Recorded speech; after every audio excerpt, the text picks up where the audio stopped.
بسم اللہ الرحمن الرحیم۔ عزیز طلبہ السلام علیکم۔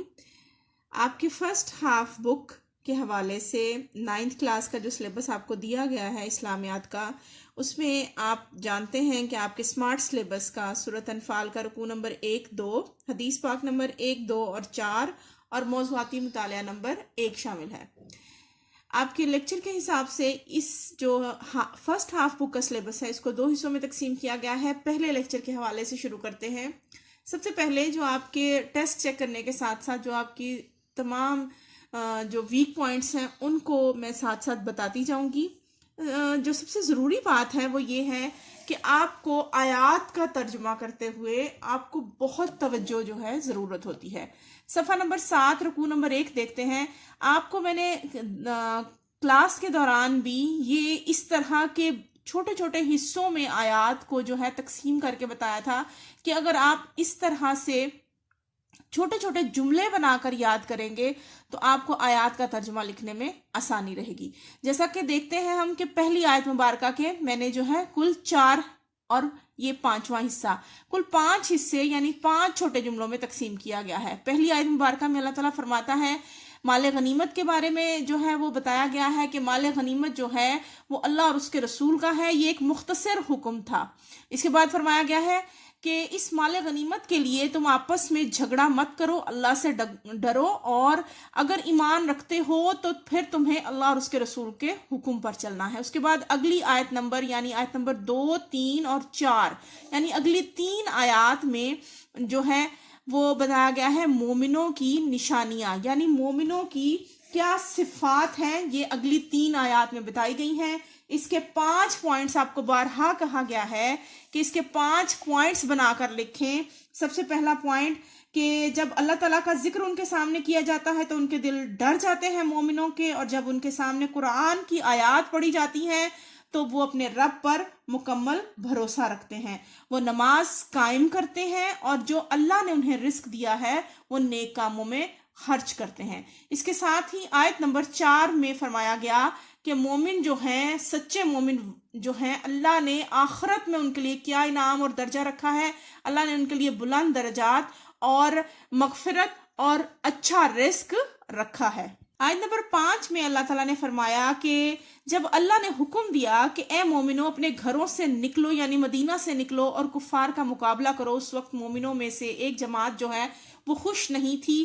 اصل میں کچھ مومن جو ہیں وہ ذہنی طور پر اس جنگ کے لیے تیار نہیں تھے، جس کی وجہ سے انہوں نے کچھ جو ہے تھوڑے سے مباحثہ یعنی تھوڑی سی بحث بھی کیا کریم حضرت محمد مصطفیٰ صلی اللہ علیہ وآلہ وسلم سے۔ اگلی آیت مبارکہ میں اللہ فرماتا ہے کہ تم لوگ، حالانکہ اللہ کی طرف سے حق ظاہر ہو چکا تھا، اس کے باوجود تم جو ہے آپ صلی اللہ علیہ وآلہ وسلم سے جھگڑا کر رہے تھے۔ وہ سمجھتے کیا تھے، کیوں جھگڑا کر رہے تھے؟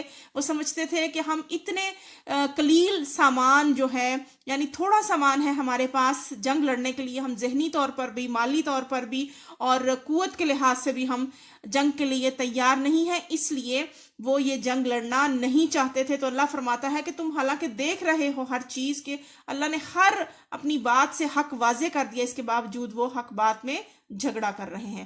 اللہ فرماتا ہے کہ اگلی آیت مبارکہ میں کہ اللہ نے جب گھر سے نکلتے وقت تم سے وعدہ کیا کہ 2 گروہ ہوں گے، ایک ابو سفیان کا اور دوسرا ابو جہل کا، میں ان دونوں گروہوں میں سے ایک کو تمہارے لیے مسخر، یعنی دونوں میں سے ایک گروہ ایسا ہوگا جس پر تم غالب آ جاؤ گے۔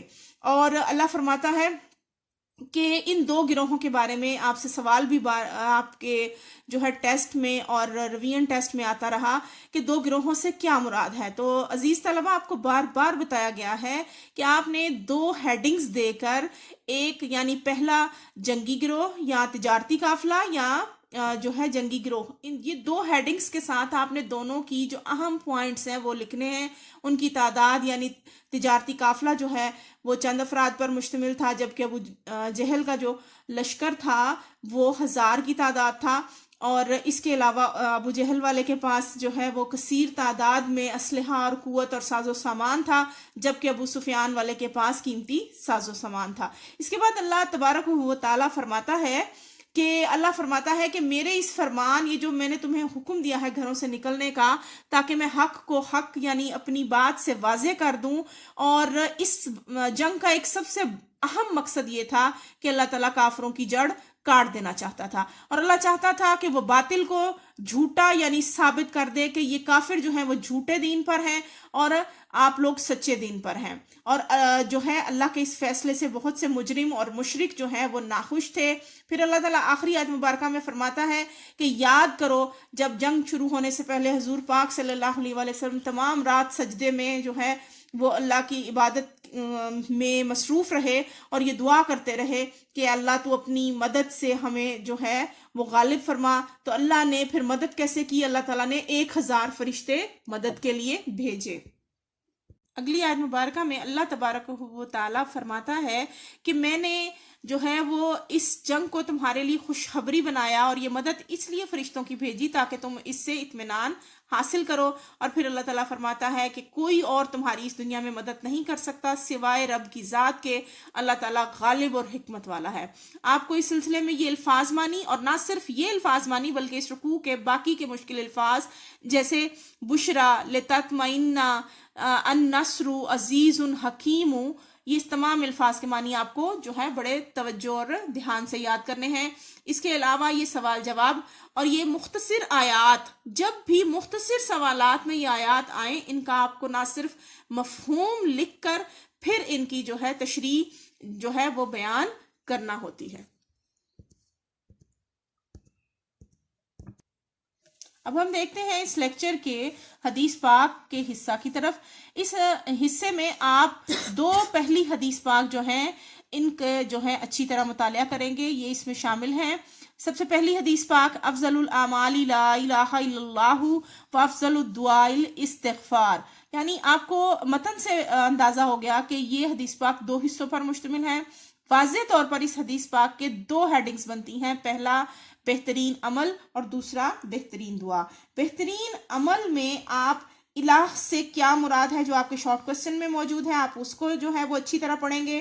اور اس پیراگراف میں یعنی بہترین عمل لکھنے کے دوران آپ کو ایک اور بنیادی جو پوائنٹ نظر آتا ہے وہ ہے الہ سے کیا مراد ہے اور توحید کا معنی و مفہوم کیا ہے. توحید کے حوالے سے آپ کو واضح کر کے بیان کرنا ہے، اور الہ اور توحید کے معنی مفہوم کے حوالے سے آپ کو شارٹ کوسچنز میں بھی پوچھا جاتا ہے.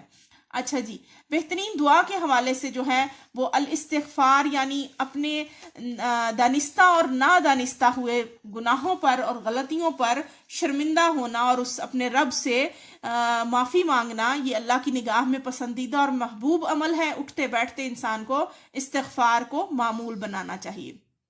حدیث پاک نمبر 2 ہے: طلب العلم فریضۃ علی کل مسلم.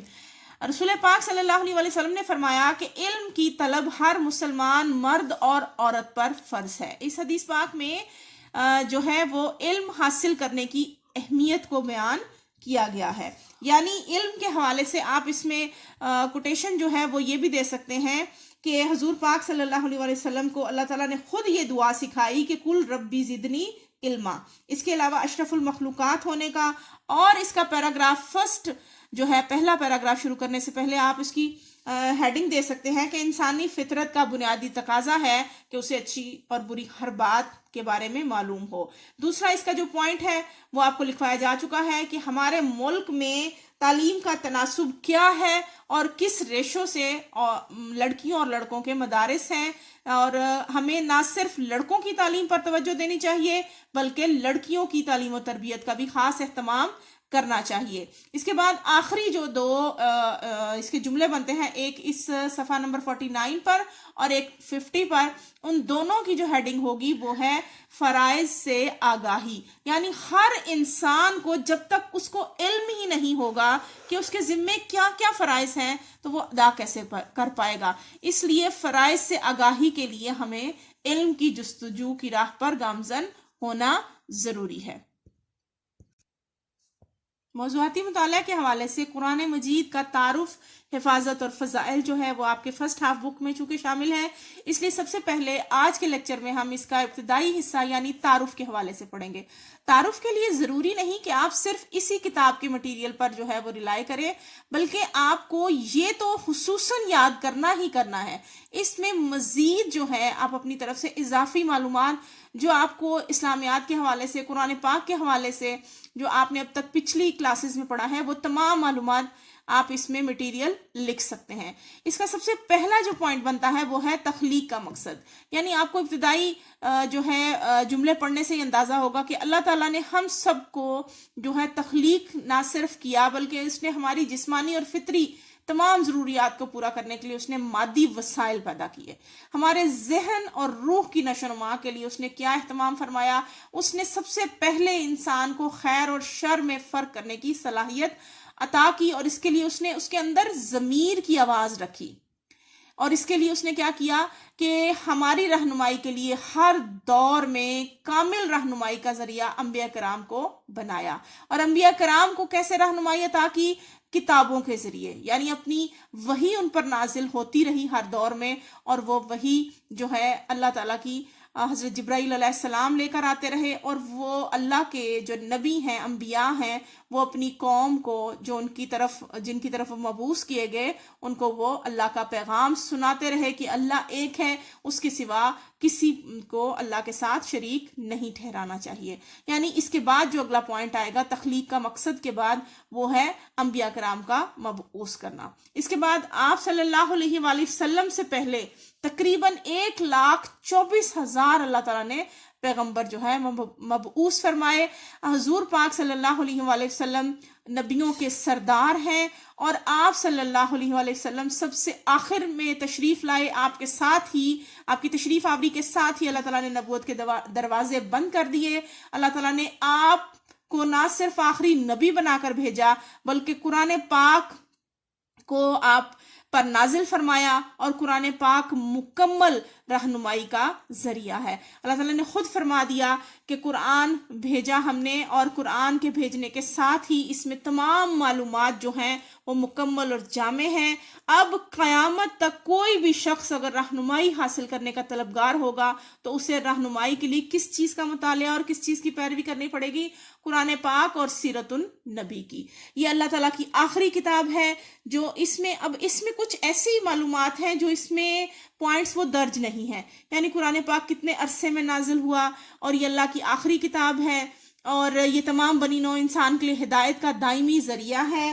اور اس کے علاوہ قرآن پاک کی کل سورتوں کی تعداد 114 ہے، جن میں سے 86 یعنی 86 مکی صورتیں ہیں اور 28 مدنی صورتیں ہیں۔ پھر اس کے علاوہ قرآن پاک کی ترتیب کے بارے میں ہم لکھ سکتے ہیں کہ موجودہ دور میں جو ہم قرآن پاک میں ترتیب صورتوں کی دیکھتے ہیں، سورہ مبارکہ کی، وہ ترتیب نزولی نہیں ہے بلکہ ترتیب توقیفی ہے، یعنی بعد میں ترتیب دیا گیا۔ جس طرح سے نازل ہوئی، ہم جب آپ سے سوال آتا ہے کہ قرآن پاک کی پہلی نازل ہونے والی، ابتدائی نازل ہونے والی آیات کون سی ہیں، تو آپ کو یاد ہوگا سورۃ علق کی ابتدائی 5 آیات ہیں۔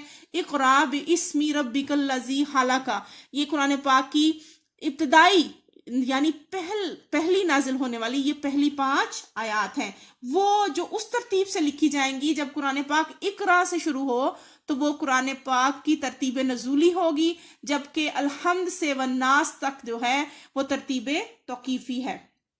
اور قرآن پاک کتنے عرصہ میں نازل ہوا، یعنی یہ اس کی مدت تقریباً 23 سال ہے، اور مکی دور کے دوران تقریباً جو 13 سالوں پر مشتمل ہے، اس میں 86 صورتیں جو ہیں وہ مکی دور یعنی مکہ پاک میں نازل ہوئی ہیں آپ صلی اللہ علیہ وآلہ وسلم پر، اور مدنی دور جو کہ تقریباً 10 سال پر محیط ہے، اس میں 28 صورتیں آپ صلی اللہ علیہ وآلہ وسلم پر نازل ہوئیں۔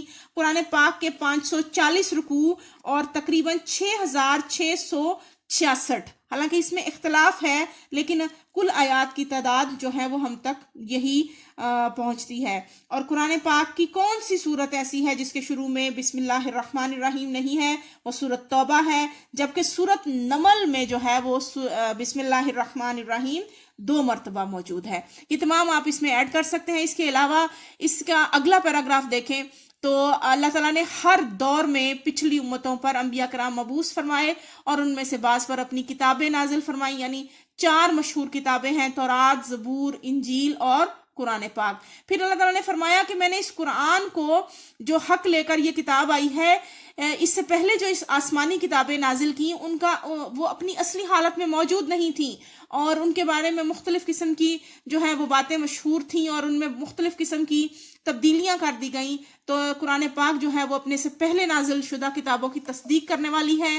تصدیق، مہیمنون کا مطلب ہے محافظ اور نگہبان. یہ اسی لیے اس کو پچھلی کتابوں کے لیے مہیمنون کا مطلب کا لقب دیا گیا. اس سے آخری پیراگراف میں اللہ تعالیٰ نے فرمایا قرآن پاک کے حوالے سے کہ یہ تمام زندگی کے پہلوؤں کی رہنمائی کرتی ہے.